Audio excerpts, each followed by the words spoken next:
Welcome to the first video in a series of videos that I'm going to highlight local Lake Norman area investment opportunities. So real estate investors, these videos are for you. Today we're going to be talking about 8182 Mountain Shore Drive in Sherrills Ford, North Carolina. This home is represented by Liz Miller with Ivester Jackson, Christie's International Real Estate, and the photography by Patrick Hood Photography. Most waterfront listings on Lake Norman are somebody's dream house, but this one and others in future videos could be a business. $1,795,000 in Sherrills Ford, 4-bedroom, 4-bath, 3,200 square feet on the water. It's already running as a short-term rental. It's got a brand new dock, 150 feet of shoreline, and this is the important one, no HOA. I want to walk you through why this property works as an income asset, what the numbers actually depend on, and what I'd verify before writing an offer. Quick note before we start, I'm a real estate agent, not a CPA, and not a financial advisor.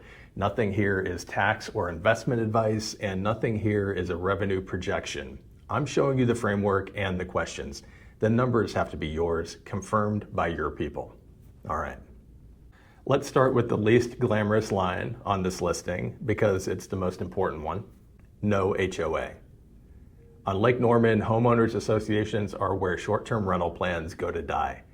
30-day minimum leases, 90-day minimums, rental caps, outright bans. Buyers fall in love with a waterfront house, close on it, and then find out the covenants made their entire business model illegal. This property doesn't have that problem. No association, no minimum lease term, no rental cap. The only rules that apply are Catawba counties. That's what makes everything else in this video possible. And frankly, it's what separates this listing from most of what's competing with it on the water right now. One thing to verify though, no HOA doesn't automatically mean no recorded deed restrictions. Subdivisions from the 70s sometimes carry covenants with no active association enforcing them. It's a quick title company pool, it's cheap, and I'd want it done in due diligence. I'd expect it to come back clean, but expect isn't the same as confirmed. Now let's talk about the asset itself. 150 plus feet of shoreline on a half-acre lot. Think about that ratio for a second. You're not paying for yard here, you're paying almost entirely for water frontage. And in the rental business, water frontage is the thing that converts a scroll into a booking. It's your first photo, it's your search ranking, and it's your nightly rate. And the dock is brand new. I want to be clear about how much that matters. Duke Energy controls dock permitting on Lake Norman, and that process is exactly why docks are scarce.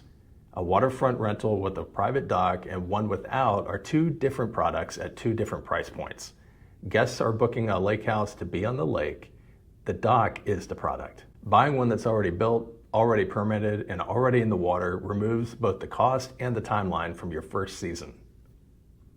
One more thing worth noticing, this is the west shore facing east. Sunrise over the water and no afternoon glare fighting that wall of glass. That's a genuinely nice detail for guests, and it photographs beautifully, which matters more in this business than people usually admit. Here's where I think this property is quietly better than it looks. Let's talk about the layout. 2 ensuite bedrooms, an additional bedroom, rec room, laundry, mudroom, and wet storage, all on the lower level. Primary suite upstairs. That's a group rental floor plan, whether it was designed that way or not. Multiple ensuites are the highest value feature in short-term rentals, and almost nobody talks about it. It means you can rent to 2 or 3 couples who don't know each other well enough to share a bathroom. That's a completely different and better paying guest than a single family. The rec room absorbs people on a rainy day. That sounds minor, but it isn't. Bad weather is when reviews get written. And a house where 8 people can spread out in the rain and gets a very different review than one where they can't. Wet storage keeps life jackets and wet towels out of your living room, which protects the furniture you're going to have to keep replacing. And the chef's kitchen matters for the same reason. Groups cook. A kitchen that can absorb 8 adults at once supports a higher nightly rate than one that can't. Then there's this, which is genuinely something I've not seen elsewhere on this lake, a built-in accessibility lift on the terrace. Almost every lake house sits on a slope. That's the nature of waterfront property. And that slope quietly rules out a whole category of demand: multi-generational trips, guests with mobility limitations, anyone hauling coolers and gear down toward the water. This house has a mechanical answer to that. Accessible vacation rentals are a real and badly underserved category, and it's a search filter you can appear in that essentially none of your waterfront competition here on Lake Norman can. That's a marketing advantage, not just a convenience. This house is already a working VRBO with booking history. For a buyer, that's worth real money in ways that don't show up in the price per square foot. The listing already exists. Reviews, ranking, and premier host status are earned over time, and platform ranking drives bookings. Starting from an established listing versus a brand new one with 0 reviews is a materially different first year. It's presumably furnished and equipped. Furnishing a 3,200 square feet rental to a standard that supports a premium rate is a 5-figure project, if not more. That's already done, and that's capital you don't spend and a season you don't lose.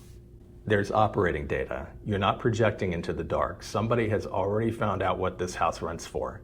That last point is the whole ball game, I think, provided the seller will show you the numbers, which they should. And here's a part that a lot of folks will skip, but I'm not going to because it's where the lake house rental math sometimes goes wrong. Lake Norman is a seasonal market. Memorial Day through Labor Day is the business. Peak rates, high occupancy, and a 4th of July weekend you could rent twice or 4 times over. April, May, September, October, there's real demand in these shoulder seasons, but rates are a little bit softer. November through March is the honest part. A lake house in January is harder to sell. Rates come down and some weeks simply won't book. So if you ever see an annual pro forma built on a flat occupancy percentage, ask which months it's assuming.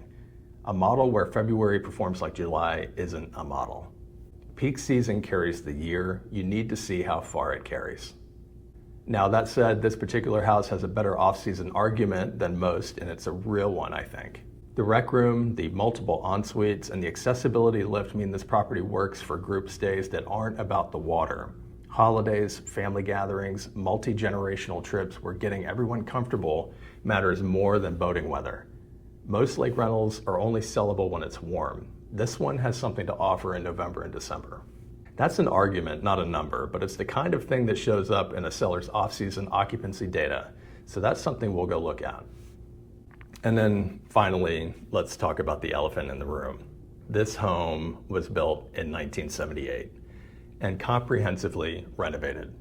And the photos absolutely support that. It's a high quality renovation, but renovated describes what you can see. I'd want documentation on the roof, the HVAC, the water heaters, and the electrical panel. If those were replaced as part of the renovation, this is a genuinely low-risk building and your reserve can be modest. If they weren't, you would need to budget accordingly because systems fail, as we all know, on Friday in July with guests checking in. This is worth mentioning because for a lot of buyers at this price point, it's the actual driver. There's a well-known treatment in the tax code, often called the short-term rental strategy, where if the average guest stay is 7 days or less, the activity generally isn't treated as a passive rental activity. Combined with material participation in running it, that can change how losses from the property interact with your other income.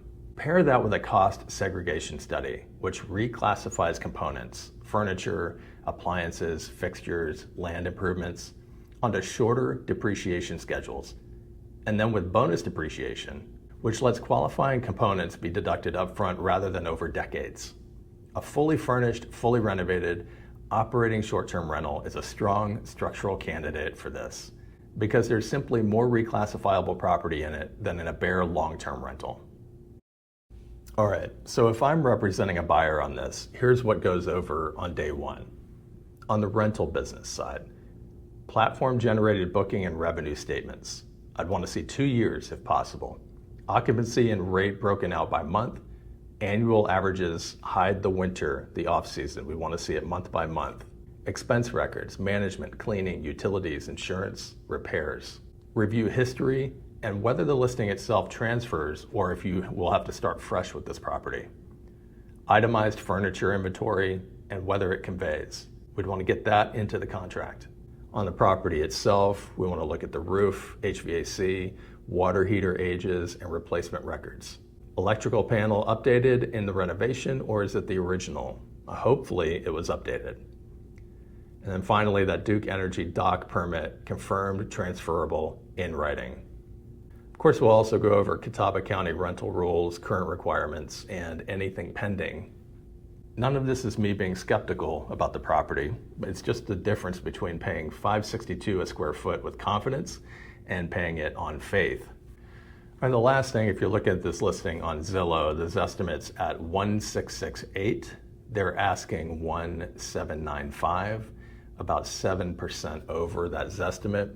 For a primary residence, that's a negotiation. But for an income property, it's close to the wrong question because you're not buying comparable sales.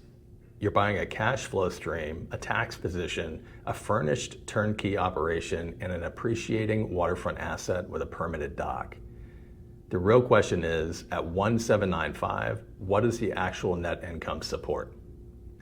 If the seller's numbers come back strong, the price is defensible and this estimate is noise. If they can't produce the numbers, that tells you something too, and it becomes leverage when it comes time to negotiate. So, 8182 Mountain Shore Drive, Sherrills Ford, North Carolina, on the shores of Lake Norman, a turnkey operating fully renovated waterfront rental with 150 feet of shoreline, a brand new permitted dock, a floor plan that's genuinely built for group stays, an accessibility feature nothing else on Lake Norman is offering, and no HOA standing between you and the business. What it comes down to is the seller's numbers and what's behind the walls of a 1978 build. Both are knowable, and both are knowable before you go hard on the earnest money. My info, of course, is in the description for this video. I'm Jeff Ham with Elevate Land and Realty.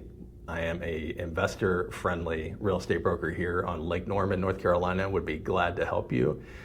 Big thanks to the listing broker, Liz Miller with Ivester Jackson Christie's International Real Estate. Be sure to like and subscribe, and I'll see you in the next video.